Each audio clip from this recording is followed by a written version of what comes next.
Hello and welcome back to another episode of What You Missed News, the video game news show that recaps what happened this week in video game news that might be important to you and the video game industry at large. Ladies and gentlemen, I want to start right out the gate by saying that one of my prize winners has tweeted out the prize I sent out to them, and that just happens to be the Nintendo Switch. That's right, Danny has received the Nintendo Switch, and they tweeted out a picture of it signed by me, ladies and gentlemen. So if you're interested in winning a Nintendo Switch, also all you got to do is subscribe, like, share my videos, and leave a comment. And I do a random selected comment every 15th of each month on my videos and give the winner one Nintendo Switch. Even if you're in a foreign country, we can work something out on PayPal. So with that said, ladies and gentlemen, let's just jump right into the news. So first, I want to start out by saying that individuals back in the day who used to work at Nintendo, they actually had to pay for their games, believe it or not. Yeah, so it's kind of a strange thing. You work for a company and you think they would give you free games, but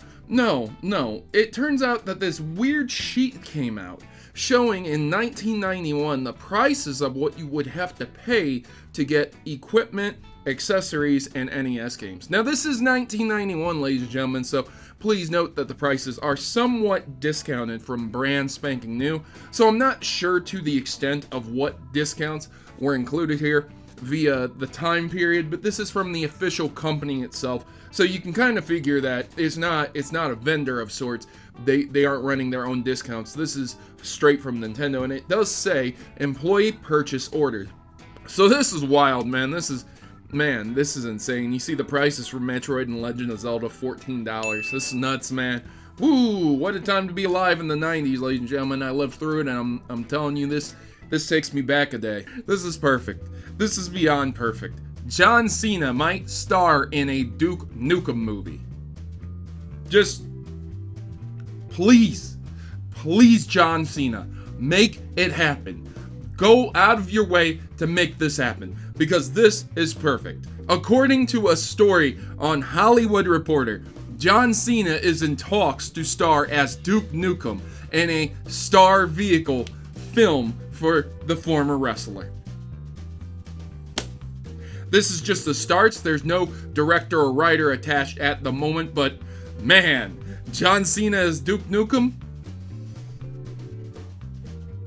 Perfect. Couldn't think of anyone more perfect. Dragon Ball FighterZ loot boxes don't cost real money. There was a rumor circulating from someone who got an earlier game release, and they had stated that due to the ability to purchase loot boxes in the game, they thought that there was the potential that you could potentially buy these loot boxes with real cash. Now, that has been denied, and it turns out that there is this currency called Z or Zenny or Z capsules. You can buy these Z capsules with this Z currency. It's just a silver kind of dollar with a Z on it. There you go. And essentially you trade it for these Z capsules to get different things. They unlock all kinds of things. But I just want to cover this and point this out because it's funny how a big game like this doesn't have to put in loot boxes to where you have to actually pay real money to get them, and it's just fine. The company isn't freaking out and saying, oh my god, I don't know how we're going to survive without being able to support ourselves like this. And it doesn't seem that the community is saying, yes, you need to put these loot boxes in here. It's interesting how the community doesn't advocate for loot boxes, but when it comes to their favorite games, they'll defend those loot boxes till the end of time. So there you go, ladies and gentlemen. At least Dragon Ball FighterZ does not have loot boxes that are going to be costing real money. So we have the directors of Monster Hunter World trying to explain why it's not coming to the Nintendo Switch. This isn't going to send me into a rage because it makes a lot of sense, actually. So this is what they had to say about it. Quote, "We don't have any plans for the Switch at the moment. Part of the reason is that the title has been in development for almost 4 years."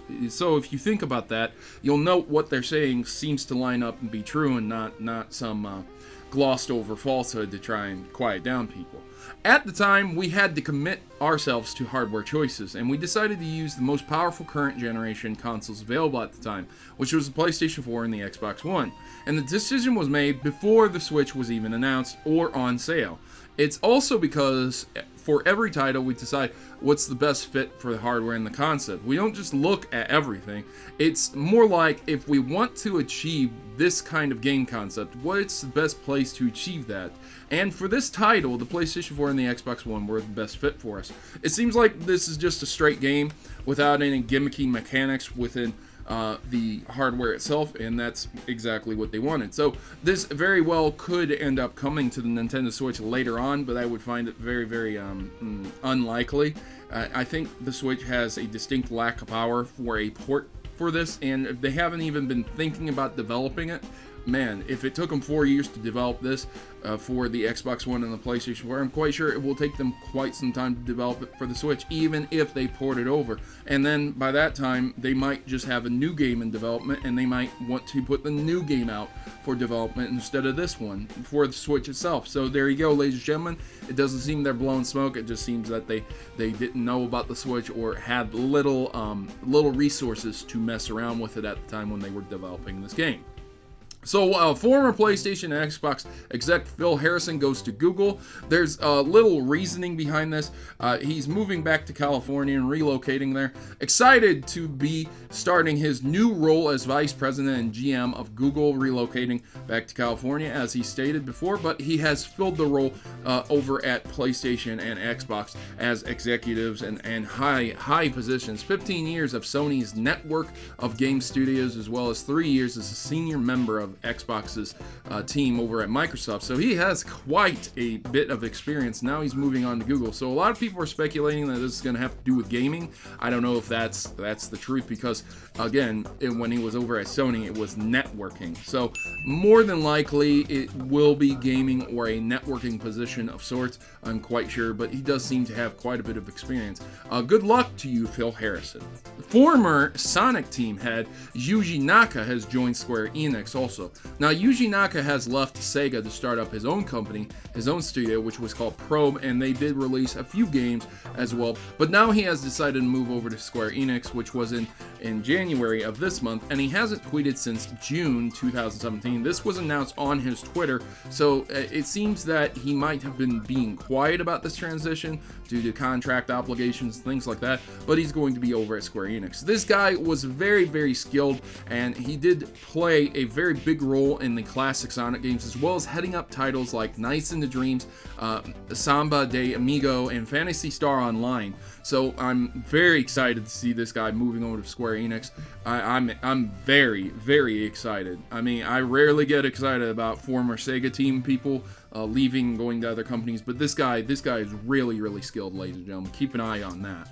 Moving on, the Xbox Games Pass is going to be including exclusive titles on release date. Now this is very enticing and interesting when it comes to the console wars. Again, let's not drag fanboyism out here, but this is something that is very tantalizing to a lot of people, because originally I had stated that the Xbox Games Pass wasn't that great of a deal, because if you were just patient, in 1 to 2 months you could buy the brand spanking new $60 game for $30 to $20 oftentimes. But now you can get the Games Pass, pay a monthly rate, and get these brand new games day one as soon as they come out for a flat rate monthly. Now that is a tantalizing offer, I'll tell you right now, and they have cited and shown Crackdown 3, Sea of Thieves, State of Decay, and you can see that, and that's really, really, really cool, because then you also get all the other games. For me personally, I'm all about the physical. You gotta own the physical hardware, man. If you're patient enough, you can get the games for very, very cheap, so that's how I feel, but it is still a tantalizing offer. So finally, I want to close on this. Ubisoft has shared Far Cry 5 specs, including 4K recommendations. The recommended configurations for this are an i7 4770, that's around 3.4 gigahertz, which is the equivalent of an AMD Ryzen, once again 3.2 gigahertz, so there you go, it's around the 3 gigahertz mark, and a GTX 970 or an AMD R9 290X, which is at least 4 gigabytes of VRAM, 8 gigabytes of RAM itself in the PC. That is for the resolution of 1080p on high settings. Now, they have recommended 4K 60 FPS, which is quite a bit, man. You need some power for this. You need an i7-6700K at 4 gigahertz, or the equivalent AMD Ryzen at 3.4 gigahertz, and an NVIDIA GTX SLI 1080. 1080. Jeez. To get two 1080s, that's about $1,000 alone. 16 gigabytes of RAM, and that's for the resolution 2160p, high ultra settings at 60 FPS. That's for 4K. So I'm curious to see how this is going to look on the Xbox One X, if that's the recommendations for PC. I am very, very curious to see how this is going to look. So that's very interesting that that's coming out.